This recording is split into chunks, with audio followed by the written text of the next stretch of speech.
सत्संगत जी, प्यार से कहना धन निरंकार जी।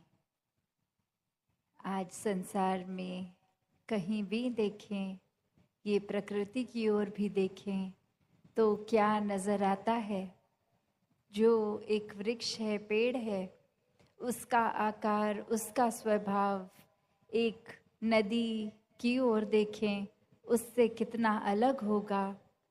ये जिस तरह भी परमात्मा ने पूरी सृष्टि में इस प्रकृति की रचना करी, तो सबको एक जैसा ही कार्य नहीं मिला करने के लिए।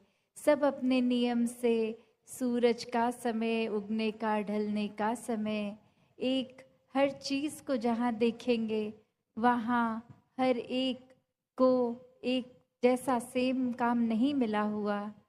उसी प्रकार अगर हम फिर ये भी देखें कि हर कोई एक प्रकृति की चीज़ अगर आपस में कहे कि आप मुझसे कितने अलग दिखते हो, आपका कार्य मेरे जैसा नहीं है, आपका सोर्स ऑफ एनर्जी, खाना पीना सेम नहीं है मेरे जैसा, तो इसलिए आपस में भिड़ जाएं। नहीं, प्रकृति में कभी ऐसा नहीं देखा गया कि कोई पहाड़ लड़ रहा है हवा से या कोई और चीज़।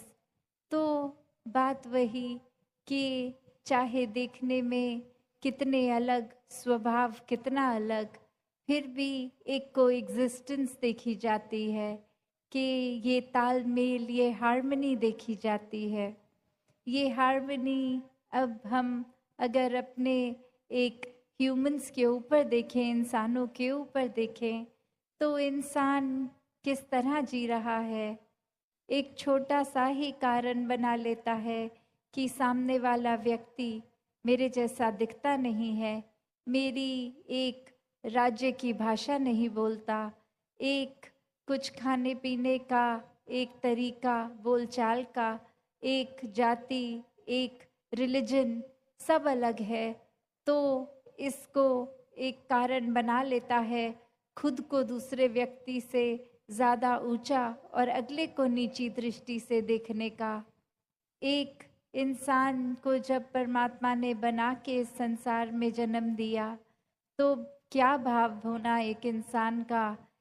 इंसान को प्यार बनने के लिए, प्यार बांटने के लिए जो जन्म हुआ, और वो ही एक जन्म नफ़रत में समय बर्बाद करने में लगा हुआ इंसान, अगर कोई बहाना ना भी हो तो भी छोटे छोटे कारण ही एक घर के अंदर ही बना लेते हैं। अजनबियों के साथ तो छोड़ो, आपसी परिवार में भी, कि अपने परिवार के इस सदस्य के इस स्वभाव की ये बात नहीं पसंद, इसलिए कुछ समय उनसे बात नहीं करेंगे, या अपनी बोलचाल वाणी को गुस्से में या अपशब्द बोल के उनका तिरस्कार कर दिया जाता है। तो बात क्या, अगर हम एक पूरे संसार, एक पूरे ब्रह्मांड में देखें, तो एक हमारी एग्जिस्टेंस तो उसके सामने रत्ती भर भी नहीं है। फिर भी हमने अपनी मान्यताओं को, अपने आप को सर्वश्रेष्ठ बनाने, अपने दिमाग में ऐसा खुद को अहंकार से भर लिया कि फिर एक किसी के लिए भी दिल विशाल नहीं हो रहा, औरों के लिए क्या, अपनों के लिए भी नहीं हो रहा।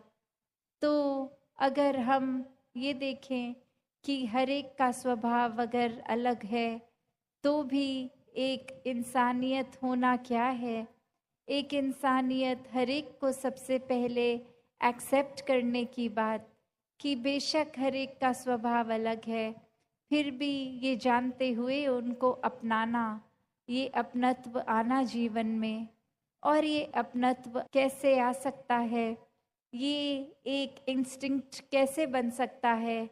अगर हम उस लिहाज से सोचें कि ये वर्ड प्यार, ये शब्द इतना बड़ा, इतना गहरा, और ये पूरे संसार को प्यार करना क्या संभव है, कि कैसे एक किसी को जानते हैं या नहीं जानते, एक किसी की मान्यता हमसे अलग है, तो भी हर एक से प्यार किया जा सकता है।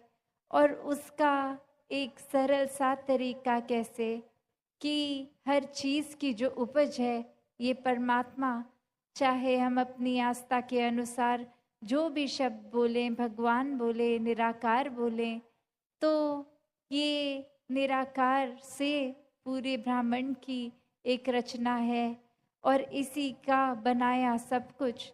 तो कैसे जब एक मन इस परमात्मा को, इस जो कण कण में रमे राम को, इस ब्रह्म ज्ञान द्वारा इस निराकार को देख लेता है, फिर ये फर्क नहीं रह जाता। परमात्मा हर जगह मौजूद जो है वो अब हर पल नजर आता है, हर समय एहसास में रहता है। और यही एहसास है जो अगर पूरा समय एक मन में सुमिरन का भी रूप ले लेता है, ये दिल फिर बुरी चीज़ों में, निंदा नफरत में एक मन नहीं ठहरता। मन करता है कि इस निराकार के साथ और जुड़ें, सत्संग में आने का भी दिल, कि कैसे हर कोई संत, हर कोई भक्त इस परमात्मा की ही बात करेगा। तो अपने समय को जब और कोई पारिवारिक जिम्मेवारी नहीं निभा रहे, तो एक सत्संग आकर, सत्संग में बैठकर एक कैसे इस निराकार से और ज़्यादा अपने मन का नाता गहरा किया जा सकता है। और फिर यही बातें जो भक्तों की, संतों की सुनते हैं, जब वापस भी अपने घर परिवार, अपने कामकाज, अपनी जिम्मेवारियों में, समाज की सेवा में जाते हैं, तो भी बात वही हो जाती है कि अब चहूँ और ये परमात्मा दिख रहा है, तो किसी की मदद नहीं हो रही, हर एक के लिए सेवा भाव है, चाहे अपना हो या पराया हो। तो जब ये परमात्मा को देखकर, इससे प्यार करके एक इसके साथ एकत्व स्थापित हो गया, तो इस परमात्मा की बनाई हर चीज़ से वो प्यार खुद ब खुद हो जाता है कि ये परमात्मा, ये रूहान मन इसके साथ जुड़ जाता है। तो ये इंसानी गुण, ये ह्यूमन वैल्यूज़ एक सीखने की बात नहीं रह जाती, वो खुद ब खुद ये दिल हमारा प्यार बन जाता है, तो प्यार बांटता है। फिर दिल किसी की छोटी छोटी बुराइयों को नहीं तलाशता, हर एक के लिए मन इतना विशाल हो जाता है कि सबको एक्सेप्ट करते हुए, सबसे प्यार करते हुए, इस मन में वो गलतियों के बावजूद भी हर किसी की एक मन में प्यार का भाव के साथ उनको बसा लेते हैं।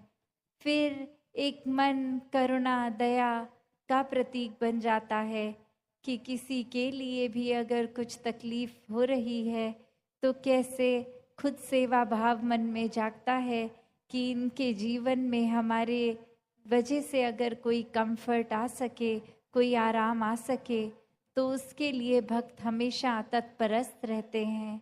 तो कैसे ये भाव कि इंसानी गुण सिर्फ स्कूल जाके एक मॉरल साइंस की तरह, एक शिक्षा की तरह अगर सीख भी लिए, तो वो हर समय के लिए अंदर नहीं रहते, क्योंकि अपने स्वभाव के इस अहंकार रूप हो या कोई और चीज़ हावी है, तो वो अच्छाई उस पल चली जाती है और मन दूषित होकर कहीं और ही लग जाता है। पर जब ये अच्छाई आए ही इस परमात्मा के एहसास से, तो वो हर समय के लिए अंदर रहेगी। फिर वो ऊपरी सिखलाई नहीं, एक अंदर से स्वभाव बन जाएगी। तो ऐसी एक अच्छाई हर समय जीने की शिक्षा ही भक्तजन, संतजन देते हैं और कहते हैं कि अभी तक का जीवन, चाहे बाल अवस्था हो या बुजुर्गी, एक संसार में आकर कर्तव्य निभाते हुए एक इस माया में अक्सर इतना उलझ जाते हैं कि फिर वो भूल जाता है कि घर परिवार एक मेहनत करके एक करा भी, तो उसमें इतना खचित ना हो जाएं कि परमात्मा के लिए ही समय ना दें पूरे दिन में। तो दातार कृपा करे कि अपने जीवन को हर कोई इस प्रभु परमात्मा से जोड़कर जीता चला जाए, ताकि हर पल ही एक जीने की अवस्था बिल्कुल ही एक दैवीय रूप बन जाए। तो दासी और समय का सहारा नहीं लेगी। सात संगत जी, धन निरंकार जी।